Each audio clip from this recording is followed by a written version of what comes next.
Okay, hello. So obviously we had the first devlog. That's probably already uploaded by now. So yay! But I wanted to do a second devlog real quick just to show off the current state of the boss fight.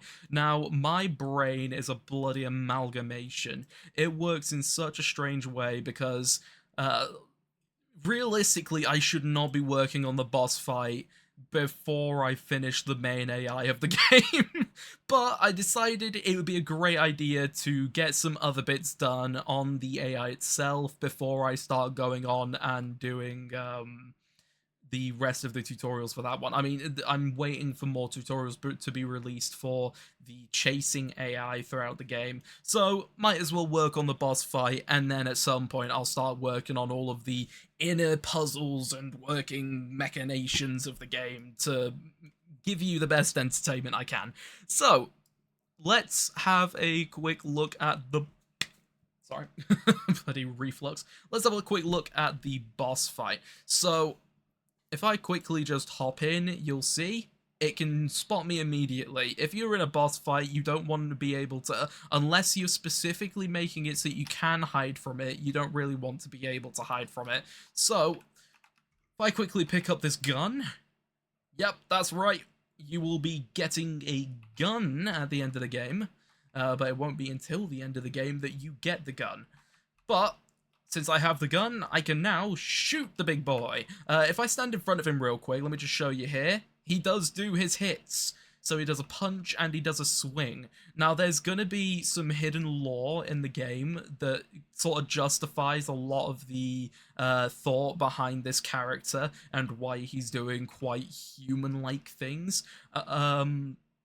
So I don't want to reveal too much about that because that is hidden lore. Um, so that is more story-wise. I don't want to go and ruin that for the game pre-release.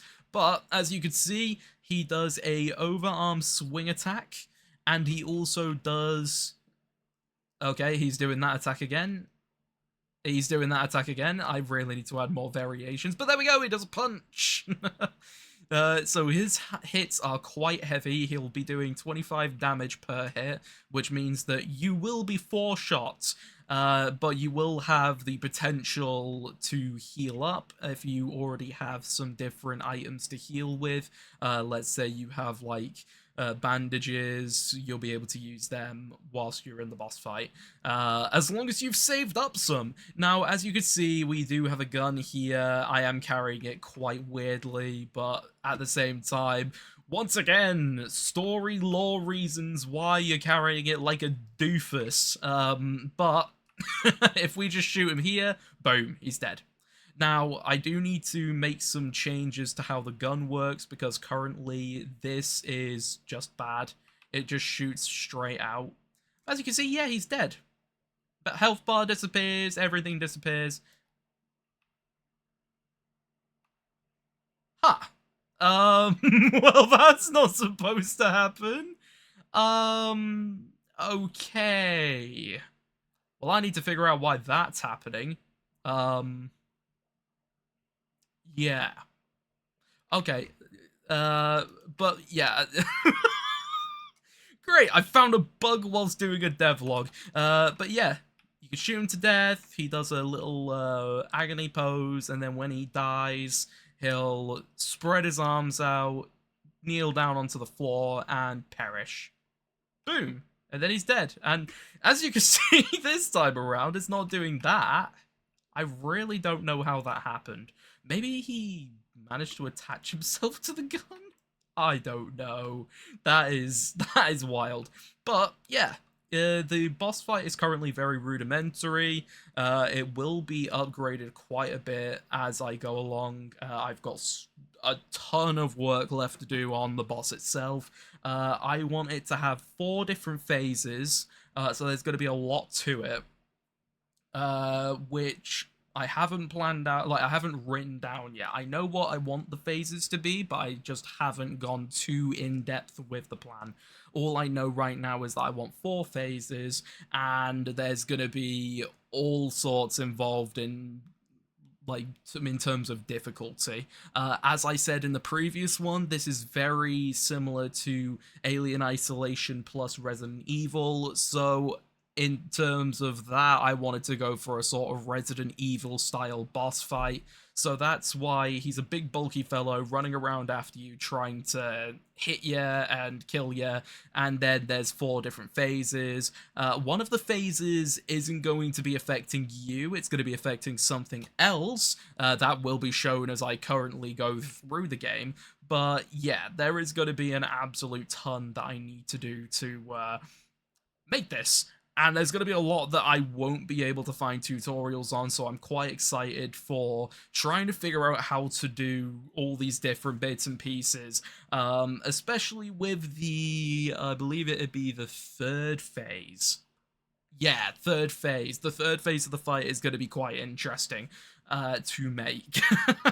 So I can't wait for that. I guess it'll be more transitioning between the 2nd and 3rd phase over and over. So we'll find out how to get that done eventually.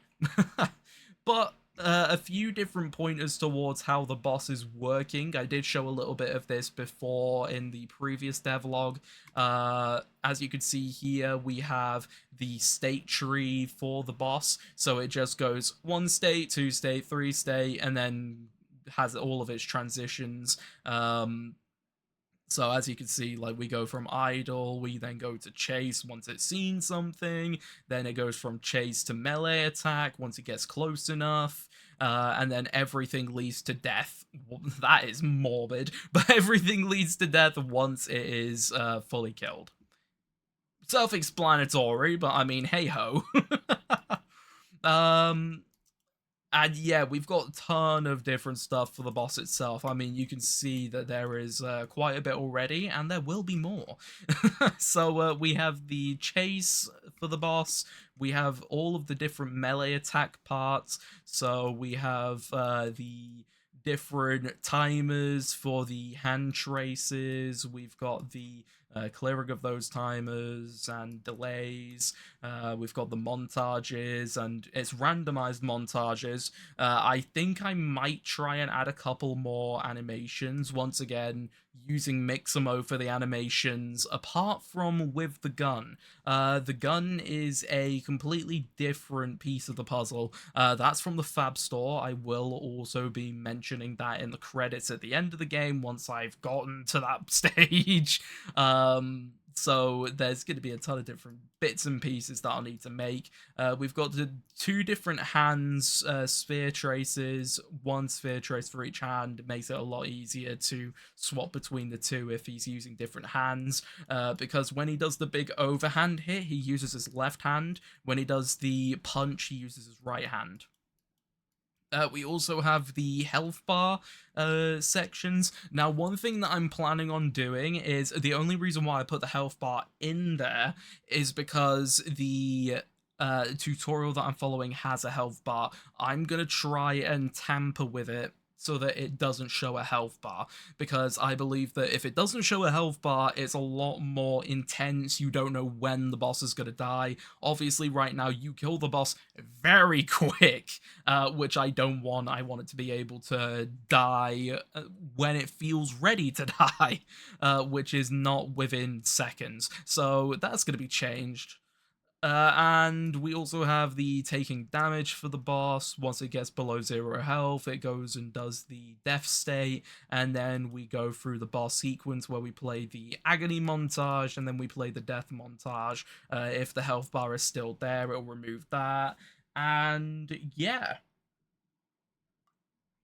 overall, it is going quite well. Like I've said it over and over, I really shouldn't be doing the boss fight before I've even completed the chasing scene itself.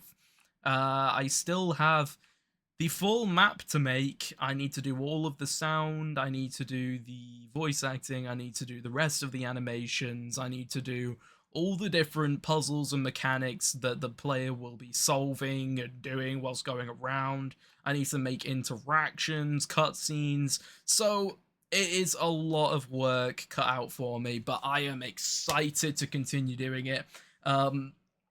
I'm sticking to staying a solo dev throughout as well. I have no plans on like I want to challenge myself. I'm currently doing studies in game development, and this is such a huge challenge for me. And it will only help me in the future with like portfolios and such. So, this is the main reason why I'm just pushing as hard as I can to get this completed. In the next devlog, we'll be talking about the player itself and talking about the different parts that the player can do. So, like I was showing off the AK earlier. So, we will be going through that in the next devlog. Hope you all enjoyed this one. Hope you'll stick around for the journey until we get to the end of this. This has probably been, I didn't mention this in the first video, but this has probably been about a month in the making so far. Obviously very on and off, but right now I am locked in and I am doing a lot of work on it. So it is hopefully going to go a little bit quicker. So cheers everybody for seeing this one. See you in the next one. In a bit, people.